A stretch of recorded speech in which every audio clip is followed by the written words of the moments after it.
For Russia, the war in Ukraine has been a disaster. In just over 2 months, around 15,000 soldiers have been killed, including an estimated 10 generals. At least 1,800 armoured vehicles have been destroyed. And the attempt to take over the capital, Kyiv, was a chaotic failure, resulting in a humiliating retreat. So what's wrong with the Russian army?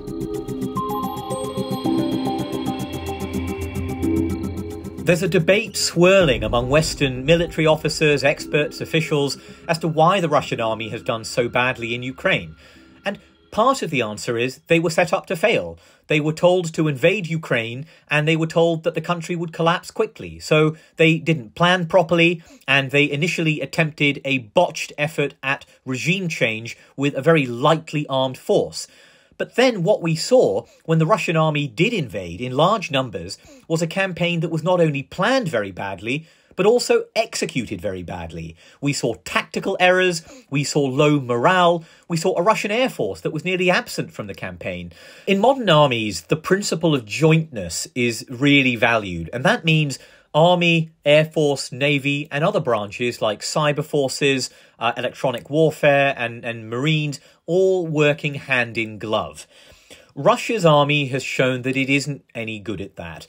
Russian troops out there in the field facing Ukrainians are not getting the kind of air support that an American ground force or a British ground force would enjoy from the air. One factor that we have to bear in mind is that Russia's army does not have a layer of what in Western armies we call non-commissioned officers, or NCOs. This is a layer of men or women who are senior enlisted personnel. They're not officers, but they are sort of enlisted men who have been in the force for many years and supervise, train and discipline the privates, the people under them. This is a vital layer of leadership for instilling discipline in any Western army. The Russian army doesn't have it, and I think we are seeing the consequences of that in Ukraine today. Russia's army has always had a fairly brutal way of warfare. We saw this in Afghanistan in the 1980s, in Chechnya in the 1990s and early 2000s, and of course in their intervention in support of Bashar al-Assad, Syria's dictator, from 2015. And we have now seen it again in evidence of war crimes in places like Bucha, a suburb of Kiev, and other parts of Ukraine. There are probably two reasons for brutality. One of them is that it can be instrumental. It can be a way of terrorizing the civilian population to make it easier to control them, to subdue any kind of resistance or revolt. The other fact, of course, is that this is a undisciplined army. There are conscripts who are young 18-year-olds, perhaps from faraway parts of Russia, who were never told they were going to Ukraine, let alone to fight, and have found themselves in these scenarios, in these situations, very poorly led. They are being fed rations that may be expired. They are cold, they may be hungry, they may be demoralized, and they may have suffered grave casualties. In those conditions, under those circumstances, it's no surprise that an army may resort to abuses, that it may turn itself and turn its weapons onto the civilian population.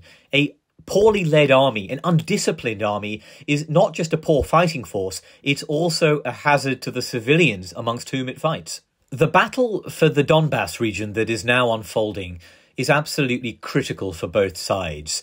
If Russia fails to make significant gains in Donbas over the next few weeks, it will constitute a strategic failure for the Russian army. And indeed, the combat power of the Russian army will be spent.